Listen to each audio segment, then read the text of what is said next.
Today's renaming ceremony of this historic clipper ship, City of Adelaide, is a major milestone in the rescue operation of this wonderful ship you see behind me. She's the namesake of South Australia's capital, Adelaide, the city she was built to serve from 1864. And for over 175 years, British migrants looking for a new life, or maybe better weather, have been bound for South Australia. And it was the clipper ship, City of Adelaide, that made the South Australian dream come true for so many of the earliest migrants to our wonderful state.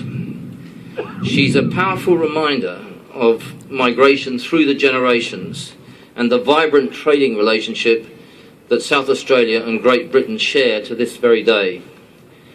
Now, I'd like to invite Craig O'Connor, who's the Honorary Chairman of the Clipper Ship of Adelaide Limited, to address you. Just the very fact that a 150-year-old clipper floats before us on the Thames today is a testament to the passion and remarkable determination of Craig and his fellow directors. Thank you very much.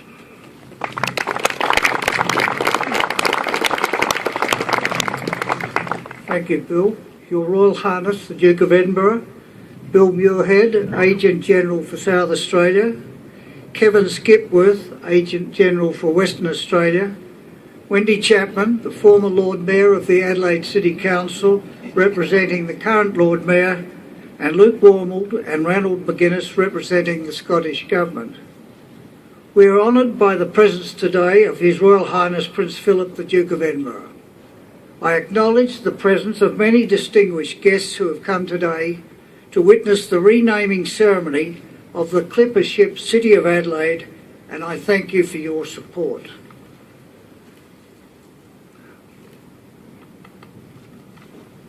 This is what happened.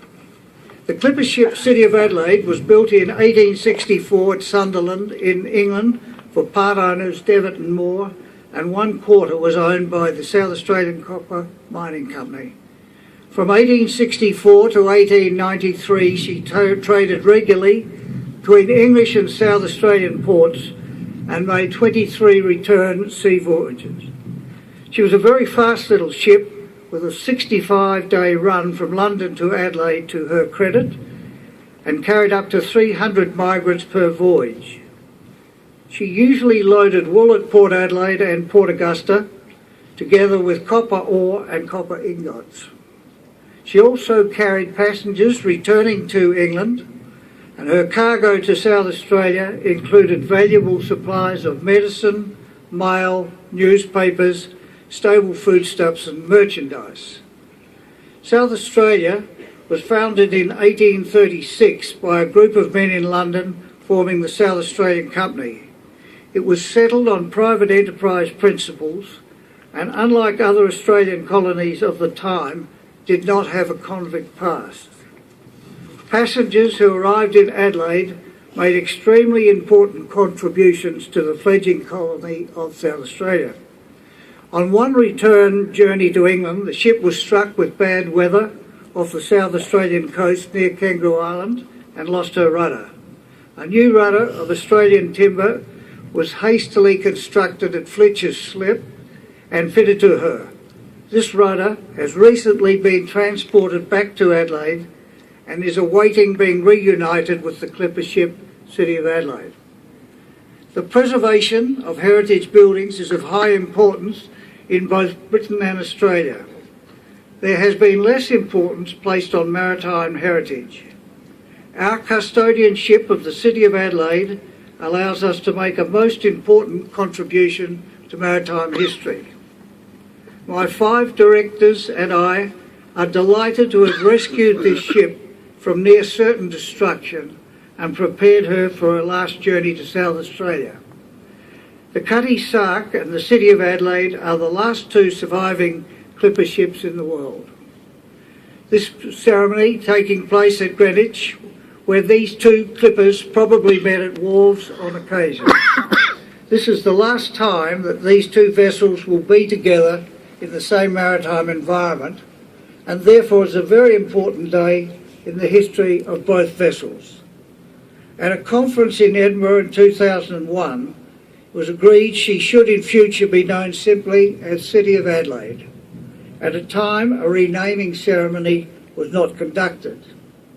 Today, we are here to witness the renaming of the clipper ship from Carrick to City of Adelaide. Pardon me. There. I'm so careful. A renaming ceremony is now needed as the City of Adelaide is about to proceed to sea for the first time since 1923 and on the first international voyage since 1893. According to mariner's legend, each and every vessel is recorded by name in the Ledger of the Deep and is known personally to Neptune, the god of the sea. To change the name of a ship, the first thing that must be done is to purge its name from the Ledger of the Deep and from Neptune's memory with a brief ceremony. Immediately following the purging ceremony, the renaming ceremony is conducted.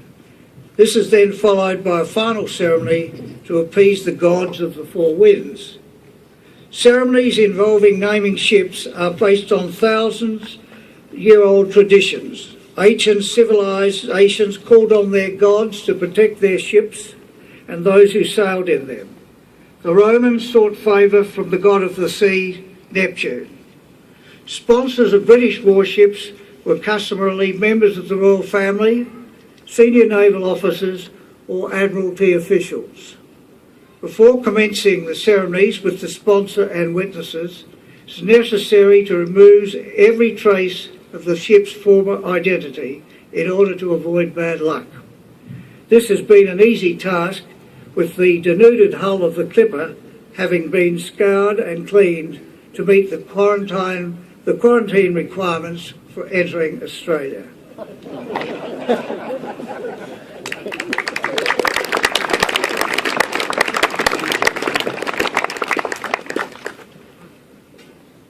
O mighty Neptune, great ruler of the seas and oceans, we implore you in your graciousness to expunge for all time from your records and recollection the name Carrick, which has ceased to be an entity in your kingdom.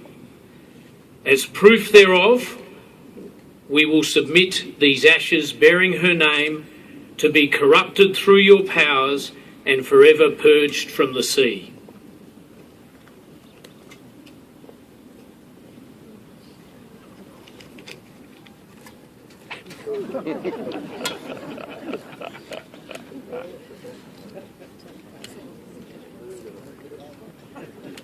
Yeah.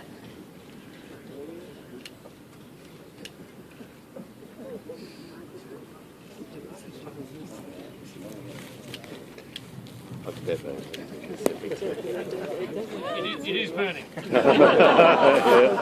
But we will help it a little bit.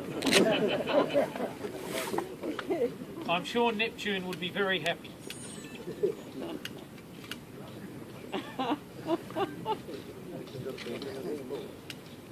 Can you see the smoke? She's got the smoke.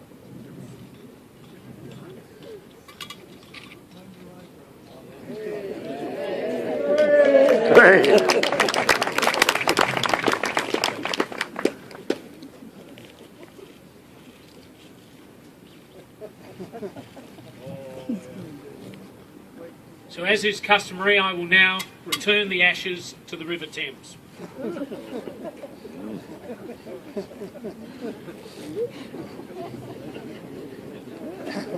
Yeah.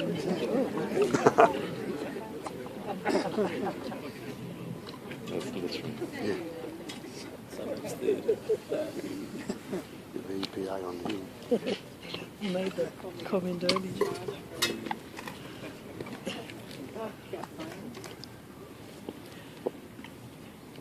O mighty Neptune, great ruler of the seas and oceans, we implore you in your graciousness to take into your records and recollection this worthy vessel, guarding her with your mighty arm and trident, and ensuring her of safe and rapid passage throughout her journeys within your realm.